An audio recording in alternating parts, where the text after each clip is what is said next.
spread the blame around to multiple pieces there. But I don't know. He's the guy with the ball in his hands on all those drives.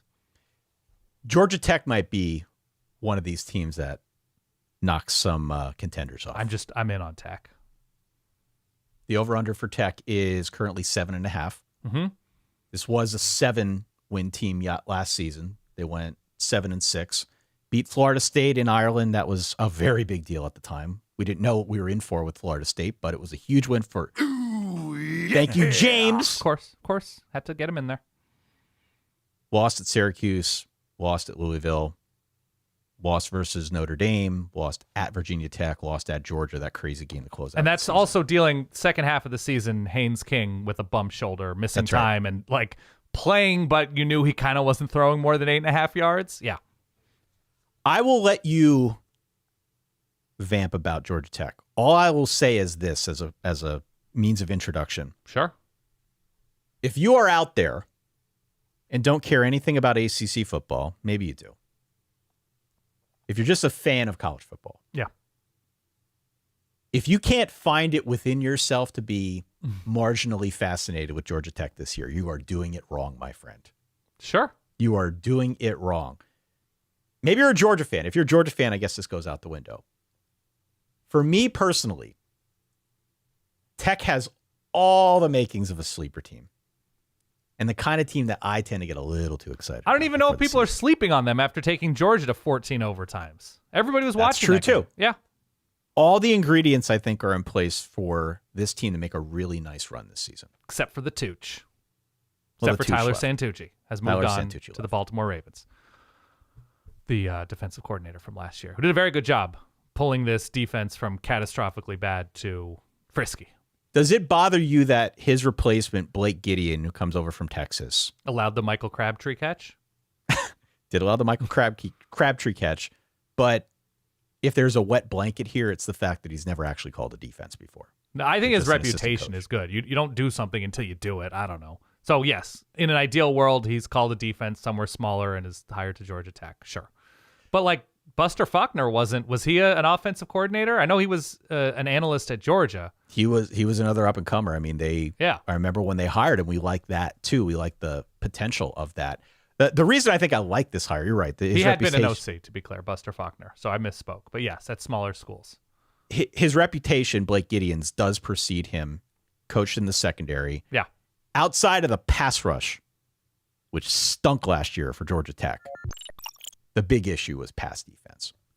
Sure. So if he applies what he's good at, he's going to have an opportunity here to make a pretty big immediate impact for this defense, as we saw last year with how Tech improved against the run. That was a point of emphasis. They've got enough talent, I think, to take a step forward. I think they can do it again this season in the back as well. Couple things. Okay. I can't believe Haynes King still has eligibility. But great. Haynes Your Way backfield, right? Haynes King, Jamal Haynes. Yes. Losing Eric McAllister is not my favorite thing. He transfers to Auburn. Eric Singleton? What did I say? McAllister? He was a different receiver. Eric Singleton. Thank you. Quick on the draw, Ty. That's why you get paid the big bucks. That's right. But it's Eric Rivers who comes in from FIU. A couple guys from FIU coming in. And they're another school. They're counting on smaller school guys to fill in some gaps, which, put them in that salt and straw category. But also, if it's along the offensive line, I tend to trust Brent Key and Mario Cristobal, guys with that background, a little bit more, that they're going to get offensive line figured out, that they were good in-game coaches, that this team played with fire, perhaps more so than many other teams in the ACC. I like, on a certain level, that they were crazy beat up on defense and still improved to the point that they improved to last season. Hopefully the universe evens their situation out and they're a little bit healthier on defense. There are enough returning pieces here on both sides of the ball that they play a brand of football, and the threat of Haynes King on the ground with Jamal Haynes right there, like, they're just going to be so annoying. They get a rebuilding Colorado team on the road at altitude, should be clear. Yeah. They get Clemson early on in this season, so maybe if Clemson is, a full war machine by later on, good to get them early. They get them at home. Otherwise, the road environment for Wake shouldn't be crazy. The road environment for Duke shouldn't be crazy. The road environment for BC shouldn't be crazy. I just think the schedule it's not easy, but it's fine. It's sets up workable. well. That's what you like to say, right? I mean, Clemson's on the schedule, but it's at home. Virginia Tech's at home. Syracuse, who they lost to last year, at home. Pitt, who I love, at home. They've got the neutral sider against Georgia, but, we kind of take that one for what it is as a rivalry game. Here are their 5 road games, right? So you mentioned Colorado, but at Colorado, at Wake, at Duke, at NC State, at BC. Right. Just that in and of itself, Tech should be considered a contender because of the schedule. And no, like Louisville had last year, no weird West Coast flights on this schedule. No Cal or Stanford here.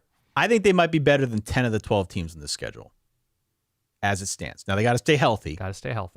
Health was a big-time issue last year, but to the point, they lose Singleton, but they backfill with Eric Rivers and Dean Patterson from FIU, which I thought was a really nice move. Mm-hmm.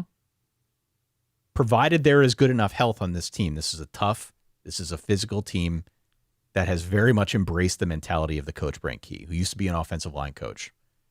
They can score 35, 40 points a game with this offense. Yep.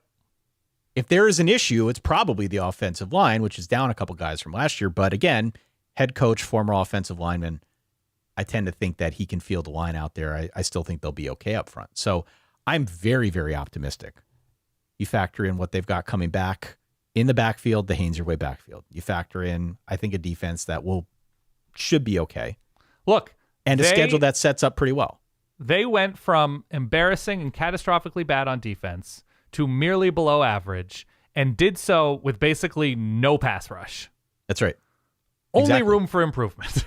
Yeah. That's the sunny way of looking at things, that if they can continue to take that step forward, if they can put a little bit of fear into Steve Angeli's eyes or whoever, they become that much more dangerous. And so you still have to buy low on this Georgia Tech defense if you feel really good about the Yellow Jackets.